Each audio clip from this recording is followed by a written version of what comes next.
It's a great night for me, for my family. I wish the great Mr. Jerry Buss was here.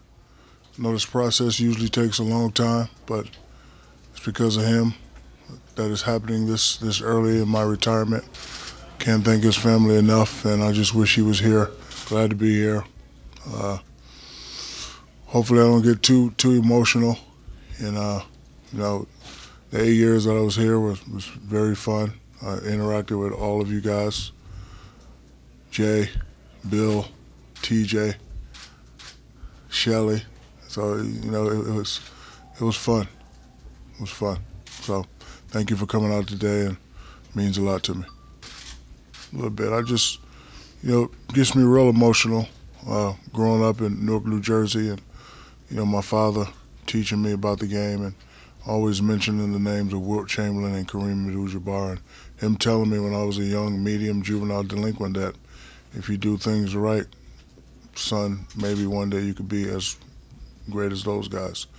Then I started becoming a pretty good player and went to college and went to Orlando, and then Jerry West brought me here, and he told me the same thing. He brought me in the forum, he told me to look up, and he said, hey, if you do things the right way, son, you could be as good as these guys. And first I didn't believe it, but I developed into a pretty dominant player, and it was real. Then we met Phil, and Kobe and I, we did some remarkable things, and here we are today. A lot of people ask me what does it take to win 3 championships, and I'm quick to say you got to have great teammates. If it wasn't for Derek Fisher with the .04 shot that goes to championship, if it wasn't for Big Shot Bob at the top of the key, if it wasn't for Kobe throwing the lob versus Portland. So, you got to have great teammates, and I definitely had great teammates, definitely had great fans, definitely had great media support. So, we're all, this is everybody's night tonight. My father told me it could happen, and I believed him. That's why I developed a style of play that he designed for me to play. He knew that I was going to be bigger and stronger than everybody. That's why I developed that style. It was a style that he developed for me, and I could have went with the finesse and tried to shoot jumpers, but he was like, play this way, and it'll pay off for you in the long run. And I guess it has. Kobe's been really gracious when talking about his standards. It feels good.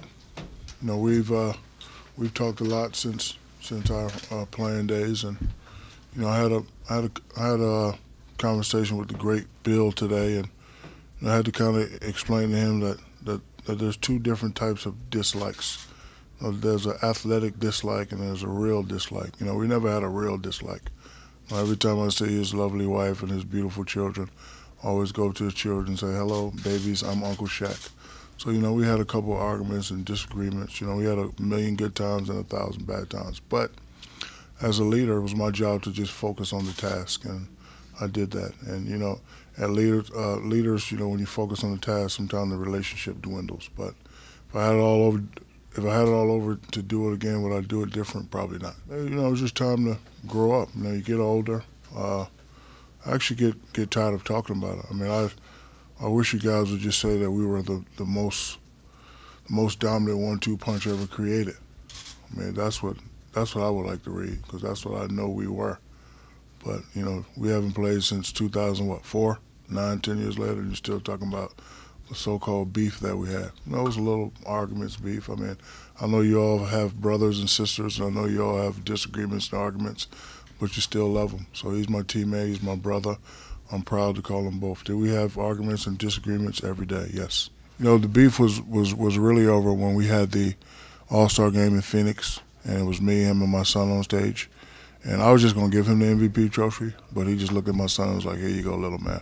So, I knew it was, really over there. And then I was initiated by him. Usually I'm the one that initiates it being over, but I knew that it was all said and done, because he was like, here you go, Sharif. And he gave my son the MVP trophy that we shared at the All-Star game. So I knew then that it was all over with. It was when I signed. It was Jerry, myself, Jerome Crawford, and my former agent, Leonard Armato. And we were just walking through the forum, and Jerry was telling me all the things that he expected from me, and he had me look up, and he said, see all those names? You're either going to be up there or with all the stuff you got going on, the movies and the rap and all that, you're going to be a bust. So good luck. I had a lot of people in my ear. And, you know, I was always the type of person that liked to challenge myself. So I used to, you know, listen to guys like Bill Burka. You know, a lot of people don't mention his name, but he helped me out a lot. Like, you know, he would tell me stuff like, you know, you got to do this, young fella. This is what Kareem used to do. And I'd be like, for real? Well, this is what Wilt used to do. You know, he's been around a long time, so I would try to do that because in my mind I wanted to be as good as those guys or even better. So I listened to all the, you know, all the guys that played before me. And we just had a conversation, and he just told me what he felt about me, and he just told me what I needed to do. Basically, he just said, I need you, you know, you're doing a little bit too much. Just need you to focus on what I'm teaching you and just do what I need you to do. And, you know, he actually threw 20. He said, I need at least 28, 10. I need you to do better on the free throws. I need you, you know, be a leader. And I guarantee you, you will get the MVP, and I guarantee you, you will help us win the championship. And I trusted him, and I believed him. And it worked. I mean, the only regrets I have that, you know, I missed 200 games and I missed 5,000 free throws. But other than that, I had fun, did it my way. It was a great experience. You know, I lived in a lot of cities, played in a lot of places, made a lot of friends and made a lot of enemies, and it was all fun. He cried.